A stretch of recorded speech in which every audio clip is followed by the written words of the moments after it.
Being seen and being heard, I think, are one of the most loving and basic ways for us to interact as human beings. In fact, if you know me at all, you know that probably 95% of the time, if I see another human being, I'm going to wave, I'm going to give them the head nod, I'm going to at least look their way. And I do that out of my commitment that every human being is seen.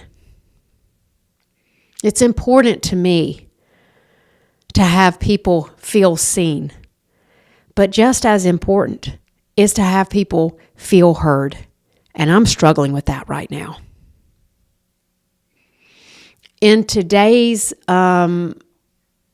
America, with so much false communication going on, what I want to do is I want to be heard. Let me tell you how that plays out. I was talking with a girlfriend and she said, right now, sometimes if we're not ready to have a conversation, it's better just to say, I don't want to talk about that right now. But the reality is that I don't want to listen about that right now. It requires energy for me to listen to the words you say and love you enough to break down what you said, receive your message, and give it back to you so that you know I heard you. That requires energy, and it's a form of love. And right now, I'm struggling to do that. Now, I do it in my work every day. It's one of the biggest blessings that I can provide for my clients. They send me, a 4-paragraph client log about what they're struggling with, and I send them back a 2-sentence synopsis. Yeah, you're really afraid about such, and you don't have any clarity on what to do. And when I do that for them, when I listen to them so intently, it gives them the space to go yeah, somebody else gets it. I've been seen and heard, and that emotion can go down and we can talk about it. Well, where is that fear? What would that fear have you do? What would your commitment have you do? We can move forward. They at least know that I'm with them. But what happens in so many of our, I'm going to just call them false communications, is that somebody gives this long, 4-paragraph communication, and then instead of receiving it and letting the person know it's been received and they are seen and heard, they get a block. And when they get that block and it's I'm going to ignore you, I'm going to ghost out, I'm not going to talk about this. Hey, I'm not talking about this right now.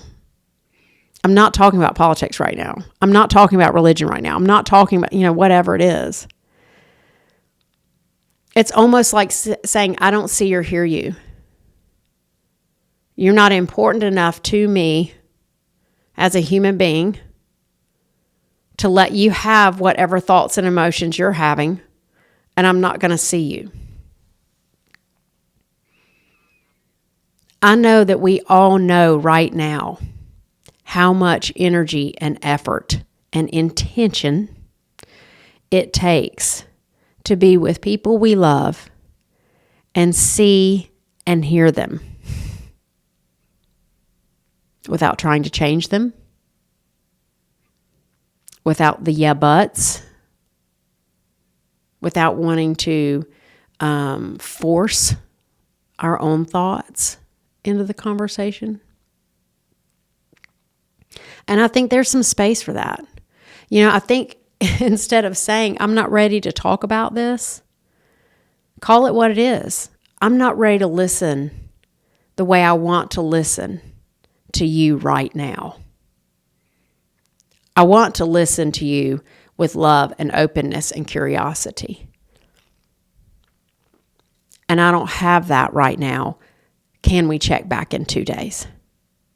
I need to go take care of myself so that I can cultivate that energy. It might be a massage. It might be a call to a friend. It might be meditation. It might be prayer, and more prayer.